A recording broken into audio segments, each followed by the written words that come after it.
This channel does not promote any violent, harmful, or illegal activities. All content provided by this channel is meant for an educational purpose only. Cancer Healer Center, a new beginning. বিরল রোগের চিকিৎসা না পেয়ে বধির ৫ বছরের শিশু ২ বছর অপেক্ষার পরও বিরল রোগের পৌঁছালে নাম নেই বেড়াচাপার বাসিন্দা সোহান ইসলামের। ছেলের চিকিৎসার জন্য এসএসকেএম এর কাছে কাতর আর্জি সোহানের বাবা মায়ের। হান্টার সিনড্রোমে আক্রান্ত সোহানের দ্রুত চিকিৎসার প্রয়োজন। চিকিৎসা শুরু না হলে বিপদ বাড়বে একরত্তি শিশুর। বিরল রোগের ব্যয়বহুল চিকিৎসার জন্য শীর্ষ আদালতের নির্দেশে একটি নীতি তৈরি করে কেন্দ্র। সেই নীতি অনুযায়ী সারা দেশে ১২টি সরকারি হাসপাতালকে উৎকর্ষ কেন্দ্র হিসেবে চিহ্নিত করা হয়েছে। বাবা মায়ের আবেদনের ভিত্তিতে আক্রান্তের রোগ সত্যি বিরল কিনা তা ঠিক করে উৎকর্ষ কেন্দ্রের মেডিকেল বোর্ডের শংসাপত্র থাকলে আক্রান্তের নাম বিরল রোগের পোর্টালে নথিভুক্ত করা হয়। রোগী পিছু ৫০ লক্ষ টাকা পাওয়ার কথা। সারা দেশে এ পর্যন্ত ৩০০৬ জন রোগীর নাম নথিভুক্ত হয়েছে। বিরল রোগের চিকিৎসায় পূর্ব ভারতের উৎকর্ষ কেন্দ্র হিসাবে চিহ্নিত এসএসকেএম। রোগীদের চিকিৎসার জন্য গত ৫ বছরে এসএসকেএম পেয়েছে ১৪ কোটি টাকা। এসএসকেএম এর পোর্টালে নথিভুক্ত রোগীর সংখ্যা মাত্র ২৭৯। সেই ২৭৯ জনের তালিকায় নাম নেই সোহান ইসলামের। বিরল রোগে আক্রান্ত শিশুদের চিকিৎসার জন্য সুপ্রিম কোর্টের নির্দেশে নিয়ম রয়েছে। প্রতিটি শিশু পিছু ৫০ লক্ষ টাকা পাওয়ার কথা তাদের বাবা মায়ের। সেই রাজ্যে অবস্থিত সেন্টার অফ এক্সেলেন্সের মাধ্যমে সেই শিশুর চিকিৎসা হওয়ার কথা। এই ৫০ লক্ষ টাকা সরাসরি বাবা মায়ের হাতে দেওয়া হবে না, চিকিৎসা প্রতিষ্ঠানগুলিকে দেওয়া হবে এবং সেই চিকিৎসা প্রতিষ্ঠানের মাধ্যমে যারা এই রোগে আক্রান্ত তারা চিকিৎসা পাবেন। এটাই হচ্ছে নিয়ম। সেই নিয়ম এই রাজ্যে খাতায় কলমে রয়ে যাচ্ছে এমনটাই অভিযোগ। সোহান ইসলামদের অভিজ্ঞতা অন্তত সেই রকমই। এ রাজ্যের এসএসকেএম, সেখানে সোহানের চিকিৎসা পাওয়ার কথা।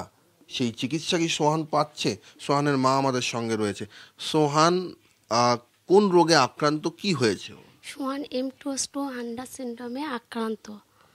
এখানে লিখে দেওয়া হয়েছে যে সোহানের যে রোগ, যে জিনগত যে অসুখ MPS 2 और হান্টার সিনড্রোমে জেনেটিক কাউন্সেলিং ডান এবং ও এই আক্রান্তে এই MPS 2 হান্টার সিনড্রোমে আক্রান্ত। এটা বিরল রোগের মধ্যে পড়ে। এটা বিরল রোগের মধ্যে পড়ে। তারপরে আমি অনেকগুলো এই যে ডাক্তারগুলো দেখানোর পরে তারপরে আমি ওনাদেরকে যাওয়ার বলা হয় যে স্যার আমি ওষুধটা পাবো কবে। ওনারা বলে ফান্ড ঢুকছে না। তারপরে আবার আমি বলা হয় স্যার আমার ছেলের ওষুধটা কি পাবে না? বলে দিল্লিতে যোগাযোগ করতে হবে, চিঠি করতে হবে। এবার দিল্লিতে আমরা তাও চিঠি করেছি, সেখান থেকেও কোনো কিছু আসেনি। ওষুধ পেলে আমার সোহান সুস্থ হয়ে যেত। 5টা বাচ্চা কাচ্চার মতন আমার সোহান আমার কোলে থাকতে পারত। বছর 2 আগে থেকে অ্যাপ্লাই করছেন, এতদিন ধরে অপেক্ষা করছেন, তাও পেলেন না? না, কোনো রকম আমরা এসএসকেএম থেকে কোনো রকম সুরাহা পাইনি। কি বলবেন বাবা হিসেবে? বাবা হিসেবে কি বলবো, আমি এটাই চাই যে আমার বাচ্চার ওষুধটা যেন আমি পাই এবং 5টা বাচ্চার মতো যেন আমার বাচ্চাও খেলতে পারে। ওরও শখ হয় যে সবার মতন স্কুলে যাবে, কিন্তু যেতে পারে না। সেগুলো তো মা হয়ে কষ্ট হবেই। সোহান ইসলাম তার যে ডিজিজ হান্টার সিনড্রোম সেটি গ্রুপ 3 অন্তর্গত। এসএসকেএম এ 277 জন পর্যন্ত নাম নথিভুক্ত হয়েছে। 5 বছরে 14 কোটি টাকা এসছে। তার মধ্যে 91% খরচ হয়ে গিয়েছে, এমনটা তথ্যও পেশ করা হচ্ছে। কিন্তু সেই খরচের তালিকায় সোহান ইসলামদের নাম নেই। সোহান ইসলামরা ক্রমশ হারিয়ে যাচ্ছেন। এই সমস্ত হারানো সোহানদের রক্ষা করবে কে? ক্যামেরায় দেবব্রতের সঙ্গে সৌরভ দত্ত, TV9 বাংলা, কলকাতা। 14 বছর হয়ে গেল আমি এই লড়াইটা লড়ছি। এরকম অনেক কিছু আমি শুনে এসেছি, কিন্তু হাল ছেড়ে দিইনি। এবং আসলে ভারতবর্ষের এত বড় পপুলেশন, এখানে মানুষের জীবনের দাম খুব কম। রেয়ার ডিজিজ পলিসি রাজ্যের থাকা উচিত, অবশ্যই থাকা উচিত। এবং আমরা যেটা সবসময় বলি, যখনই এই ধরনের কোনো পলিসি ফ্রেম হবে, যে যারা সাফারার মানে পেশেন্টরা বা পেশেন্ট গ্রুপরা তাদের ওপিনিয়ন নিয়ে একটা কী সমস্যার ফেস টু ফেস একটা কিছু ডিসাইড করে পলিসি, অবশ্যই নীতি, মানে বিরল রোগের নীতি রাজ্য সরকারের থাকা উচিত, আমি 100% মনে করি আর কি। দেখুন, এই পেশেন্টরা খারাপ হয়, এনাদের নিউমোনিয়া এই ধরনের জিনিসগুলো হয়, কিন্তু আমরা এটাও বুঝতে পারছি যে কোথাও গিয়ে হয়তো এক্সপার্ট কেয়ার ল্যাকিং আছে। মানে সিওইটাই এসএসকেএমেই, এটা সেন্ট্রাল গভর্নমেন্ট নির্ধারণ করেছে, এটা আমাদের এসএসকেএম হসপিটালেই হয়। ওয়েডনেসডে ক্লিনিক বসে ওনাদের। আমাদের হয়তো একটা এই ইমপ্লিমেন্টেশনের জিনিসগুলো আরেকটু ক্লিয়ার বা ট্রান্সপারেন্ট হওয়া দরকার। সেকেন্ড অফ অল, আমাদের গ্রুপ 1 গ্রুপ 2 পেশেন্টসদের যাতে ঠিক করে কেয়ার হয় আর তাদের কি করে টাকা আসবে সেই জায়গাটাতেও আমাদের ক্ল্যারিটি দরকার। এগুলো আমার মনে হয় সেন্টার আর স্টেট দুজনকে মিলে করতে হবে। আর একটা ছবি দেখাই আপনাদের, বিছানায় একা অনাথ রিতম। মা বাবা মারা যাওয়ার পর অসহায়, বিশেষভাবে সক্ষম এই কিশোর। উদ্বিগ্ন প্রতিবেশীরা। বাবা মারা গেছেন কোভিডের সময়, মা মারা গেছেন গত 8ই মার্চ। আত্মীয় যারা রয়েছেন তারা দূর সম্পর্কের, কিন্তু রিতমের শারীরিক এবং মানসিক পরিস্থিতি এক 6 মাসের শিশুর মতো। সারা দিন বিছানায়, হাত পা অসাড়, মাথার ভারে বসতেও পারে না সে। মাসে ওষুধ, ডায়পারের খরচ প্রায় 11,000 টাকার ওপর। তার সঙ্গে প্রয়োজন 24 ঘন্টা দেখভাল করার আয়া। 2007-এ রিতমকে দত্তক নেন আসানসোলের হীরাপুর থানার সাঁথা গ্রামের বাসিন্দা প্রদীপ মাঝি। কোভিডের সময় হঠাৎ করেই মারা যান প্রদীপ বাবু। গত 8ই মার্চ মারা যান তাঁর স্ত্রীও। আপাতত রিতমের দায়িত্ব নিয়েছেন এক আত্মীয়, কিন্তু তাঁদেরও কলকাতায় ফিরতে হবে। এখন রিতমের দায়িত্ব নেবে কে? আত্মীয়রা মনে করছেন কোনো সরকারি সংস্থা বা হোমই হতে পারে অনাথ রিতমের আশ্রয়।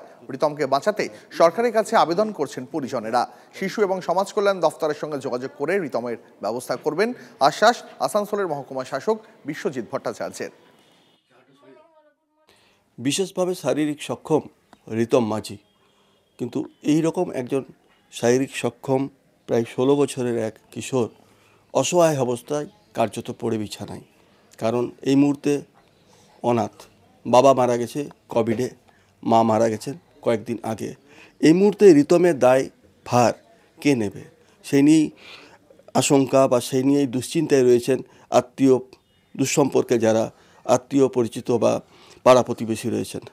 তারা আবেদন করছেন যদি কোনো সহৃদয় ব্যক্তি, সরকার কিংবা কোনো স্বেচ্ছাসেবী সংস্থা যদি কোনোভাবে কোনো হোমে তাকে নিয়ে যায়, তবে কিন্তু এই কিশোর বা এই বিশেষভাবে সক্ষম রিতমের কোনো একটা ব্যবস্থা হবে। কারণ যা অবস্থা বা যা পরিস্থিতি, আর্থিকভাবে কিন্তু অসচ্ছল হয়ে পড়েছে এই পরিবারটি, এবং তার জন্য সাঁথা গ্রামের বাসিন্দারা চাইছেন এই রিতমের কোনো একটা ব্যবস্থা হোক এবং সরকারিভাবে হোক। আসানসোল থেকে ক্যামেরায় নীলাব্জি শেখর পালের সঙ্গে চন্দ্রশেখর চট্টোপাধ্যায়, TV9 বাংলা। ওনার এই বাড়িটা আছে, বাড়িটা কিন্তু সম্পূর্ণ লোনে আছে। এবার কোথায় কি আছে সেটা চারিদিকে তো ঋণ করে রেখেছে, তো কি করতে হবে ব্যবস্থা সেটা সরকার থেকে একটু জানলে ভালো হয়। মাসে 10,000 টাকা খরচা হয়, ব্যবস্থা করলে একটু ভালো হয়। আমরা কি করে টানবো, আমরা তো ওনার রক্তের কেউ না। আমরা আপিল তো কিছু করিনি, আমরা জানার চেষ্টা করছি এইরকম বাচ্চারা কোথায় রাখে, সেটা এখন আমাদের যারা চেনা পরিচিত হয় তাদের থ্রু আমরা জানার চেষ্টা করছি, কিন্তু এখন কোথাও সেই রকম হয়ে ওঠেনি আমাদের। মিঠু মাঝি বা ওনার হাজব্যান্ড প্রদীপ মাঝি মারা গেছেন, তাদের নিজেদের সন্তান ছিলেন না। ওনাদের নিজের সন্তান 2007 সালে একটা বাইক অ্যাক্সিডেন্টে মারা যান। তারপরে ওনারা 2008 সালে বাচ্চাটাকে অ্যাডপ্ট করেন বারাসাতে কোনো একটা হোম থেকে।